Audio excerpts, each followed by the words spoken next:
안녕하십니까. 오늘 본문은 하박국 3장입니다. 하박국 3장에서는 하박국의 기도가 나오는데요. 우리가 보고 있는 현대인의 성경 번역본에는 나와 있지 않지만 예전 개역 성경 같은 경우에는 1절에 시기온옷에 맞춘이라는 표현이 있었습니다.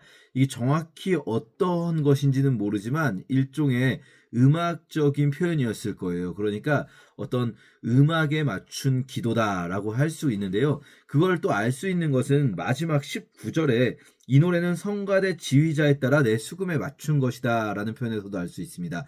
일종의 시기오노시라는 것이 리듬이나 우리로 따지면 뭐 자진몰이 장단에 맞춘 이런 표현일 거라고 예상됩니다. 그렇다면 이것은 기도의 형식을 가지고 있는 노래라고 할 수 있겠죠. 노래를 지어 부른다는 거는 그걸 함께 부르고 공동체가 함께 기억하며 고백하기 위한 것일 거예요. 개인적인 노래이기보다는 여러 사람이 함께 여기 성가대 지휘자에 따라서 부르는 노래다라고 했는데요. 이 공적인 예배의 모임에서 함께 부르는 노래 어떤 가사일까요? 우리가 이제 조금 있다가 이야기하겠지만 이 가사는 결코 긍정적이거나 희망적이지만은 않습니다. 굉장히 무섭고 떨리는 일들이 우리 앞에 펼쳐진다라는 것을 전제하고 있거든요. 안 좋은 일도 하나님께 찬양합니다. 생각해보면요. 저희 시대의 찬양들은 좀 가사가 다 좋은 경우가 많아요. 안 좋은 경우, 막 어떤 힘들고 어려운 일이 가득할 것이라는 이야기들을 찬양 가사로 부르지는 않거든요, 보통. 하지만 사실 하나님이 원하시는 진정한 찬양 중에는요, 이렇게 안 좋은 일일지라도 하나님이 하시는 일에 대한 고백, 그리고 그 안 좋은 일일지라도 그것을 내가 받아들이는 믿음의 결단, 이런 것들을 하나님은 같이 노래하기 원하시는 것 같습니다. 자, 그렇게 이제 하박국의 기도가 시작되는데요. 이 기도 처음 시작이 이렇습니다. 주께 대한 소문을 듣고 놀라움을 금할 수가 없다고 하면서 여호와여 그 놀라운 일을 우리 시대에 다시 행하시고 분노 중이라도 자비를 베푸소서 이렇게 말하는데요. 여기 우리 시대에라는 표현 주목할 만합니다. 여기에 다시 행하소서 이런 표현이 예전 성경에는요. 이수년 내 그러니까 우리 시대 지금 이 시대에 부흥케 하소서라고 번역되어 있었어요. 개역 성경에서는요. 부흥이라는 단어가 여기에 나오는 단어입니다. 부흥 한자로 다시 부자를 쓰거든요. 다시 일으켜 주시옵소서. 다시 행하여 주시옵소서. 그것이 지금 우리 시대에 예전에 하나님께서 하셨던 일을 듣고 내가 놀랐는데 그 위대한 일을 하실 수 있는 하나님이라는 것을 믿는데 주님 그것을 그 이전에만 하신 것이 아니라 지금 이 시대에 주님의 능력이 필요합니다. 지금 이 시대에 행하시옵소서. 이 고백이 바로 부흥케 하소서. 이 시대에 이 수년 내에 주의 일을 부흥케 하소서라는 고백 속에 있는 거죠. 부흥이라는 거는요. 어떤 막 교회 교인 수가 늘어난다거나 사람이 많아지는 것이 아니라 하나님의 일이 하나님의 일하심이 지금 이 시대에 다시 나타나는 것.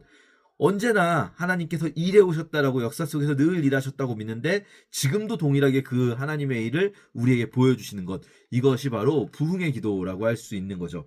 그러면서 하나님의 진노 중에도 자비를 긍휼을 잊지 말아달라고 요청합니다.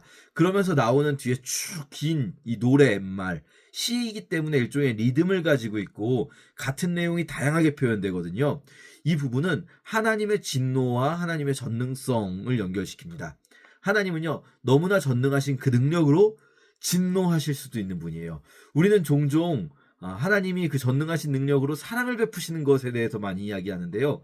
사실은 하나님은 그 전능하신 능력으로 사랑을 베푸실 수도 있는 만큼 진노하실 수도 있습니다. 그리고 하나님이 진노하실 때 그 진노는요 너무나 거대하고 두려운 일이 되는 거죠. 그래서 여기서 예언자 하박국이 너무나 무서워하고 떠는 모습을 보게 됩니다. 내가 나의 삶 속에서 어떤 하나님 보시기에 악을 행하면서도 그러면서도 하나님이 전능하신 능력 가운데 나를 도와주실 것만을 기대하고 있지는 않은지 좀 살펴보면서 때로는 하나님의 전능하심이 나에게 하나님의 진노를 표현하시는 것 그게 또한 하나님의 사랑의 방법일 수 있겠다라는 거 기억할 때 우리가 항상 하나님 앞에 두렵고 떨림의 마음이 또 필요하다고 할 수 있겠습니다. 그러면서 하박국이 이제 이 기도를 마무리하는 지점에서 아주 유명한 말씀을 합니다. 무화과 나무에 꽃이 피지 않고 포도나무에 포도가 없고 감람나무에 열매가 그칠지라도 논밭에 식물이 없고 우리의 양떼가 없어도 외양간에 송아지가 없어도 여호와로 인하여 즐거워할 것입니다. 라는 우리가 잘 알고 있는 찬양의 가사와도 같은데요. 이 부분에 사실 하박국이 지금 나는 기뻐합니다. 즐거워합니다. 라고 고백하지만 엄밀히 말하면 16절에 보면요. 이렇게 돼 있어요.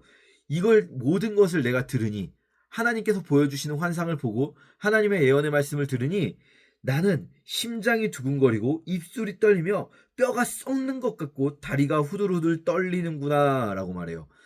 무서운 겁니다. 사실은 하나님의 이 진노가 다가오는 것을 하박국이 실제로 환상 중에 보고 나니 그것이 너무나 무서운 거예요. 내 뼈에 썩이는 것이 들어왔다라고 표현할 정도로 막 다리가 후들후들 떨리고 온몸에 힘이 빠지는 상황을 경험합니다. 그러나 그 중에서도 하박국이 고백하는 거죠. 내가 이렇게 무섭지만 그럼에도 불구하고 나는 하나님을 찬양할 것입니다. 실제로 하박국이 본 환상들이 그런 거죠. 무화과 나무에 열매가 없고 나뭇잎이 마르고 포도에 열매가 없고 뭐 양떼가 없고 송아지가 없고 다 폐허가 되어버리고 전쟁터가 되어버린 예루살렘과 유다의 모습을 보면서도 그러나 내가 망해도 하나님을 찬양하겠습니다.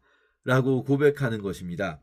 그래서 우리가 오늘 이 본문들을 보실 때 하나님 두렵고 진노를 하시는 분이실지라도 그것이 나에게 나쁜 것이 아니라 내가 그 모습조차도 찬양하는 것이 하나님의 백성된 모습이겠구나라는 생각을 좀 해보겠습니다.